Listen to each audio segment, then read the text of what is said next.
To me, the purpose of politics really should be about trying to fix things at a systemic level. It should really be about trying to figure out where things are broken. There's a saying that every system is perfectly designed to get the exact results it gets, right? So if we see like outcomes that are bad, then we have to look at what are the systemic issues that are driving this up. Our guest today is a civil rights attorney who specializes in disability rights and is currently running for the North Carolina State Senate representing District 13. My name is Lisa Grafstein. I am a lawyer. I've been a civil rights lawyer for 27 years. I grew up in New York on Long Island, and then I went to undergrad at Northwestern, which is in Illinois. It's sort of the Duke of Illinois, I guess. And then I came down here in 1990, went to law school at Carolina. Lisa and I have worked together since 2011 when she started at Disability Rights. Just to do this work and to do this work well for 11 years takes a lot of dedication and commitment and passion. But Lisa herself is a fiery advocate, and she gets really invested in doing the work and doing the work right. So for me, the first issue that I have focused on is economic justice issues. And to me, this is the big picture issue of, access to good public education, to public transit, to climate justice, to good jobs, to unionizing, I think is a big thing that we're seeing more of.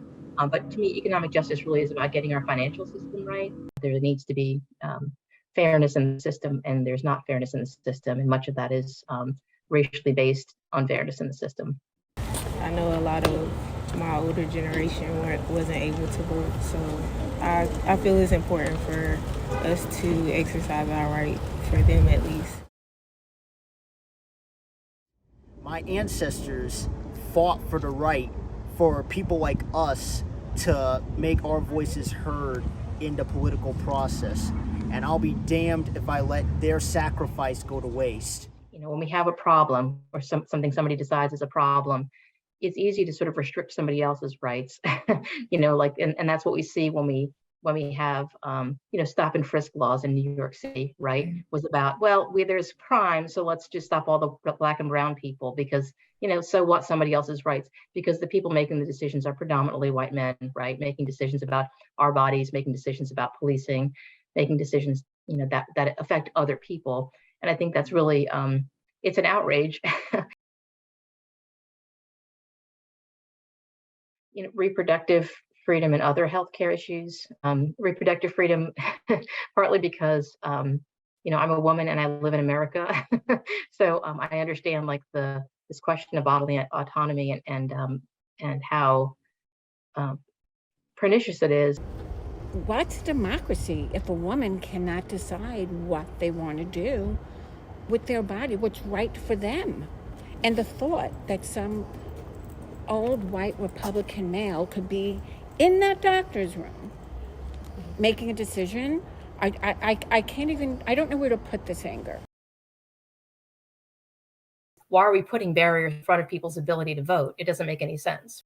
For Black people, it really is important, and other minority groups, very important for us to get out and vote to make sure our voices are heard. I have a son who's 23. I have a longtime partner, and I have a pandemic puppy. I like to garden. I grow my own greens and other vegetables, tomatoes and things like that. I run a few days a week.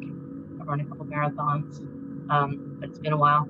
We used to live close to each other, and it was my birthday, and Lisa wanted to bring me a birthday present, and so she put on her snow boots and her giant parka and walked uphill in the snow from her house to my house to bring me my birthday present. So that is definitely one of those memories that sticks out, because when she arrived, I was surprised to see her there. So, and that's just kind of the person she is, that she would walk uphill in the snow to bring you a birthday present.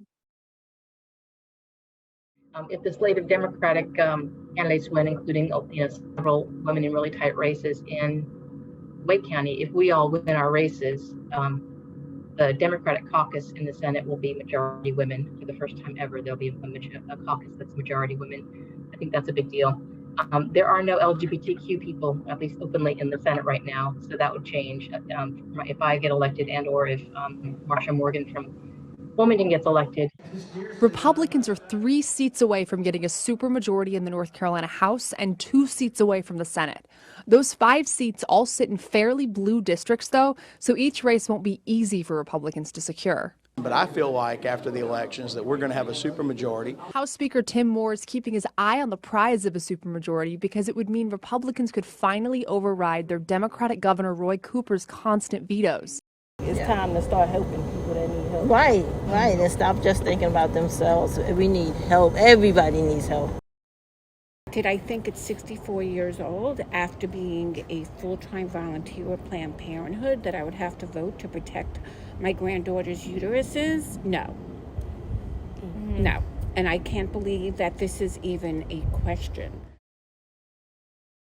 Well, I'm still kind of adjusting to the idea. It's pretty surreal.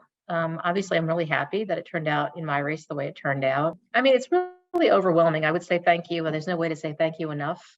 There are so many people who were helpful in ways that I was aware of, and helpful in ways that were kind of behind the scenes. You know, people kind of word of mouth and sharing information and encouraging other people to vote. So just a huge thank you. And I'm going to work really hard to not disappoint anyone. And a lot of us felt that this last election was a referendum on whether we're going to keep going in the right direction. And I think we will. And it's going to take a lot of diligence and a lot of intent and focus, but I think we're moving in the right direction.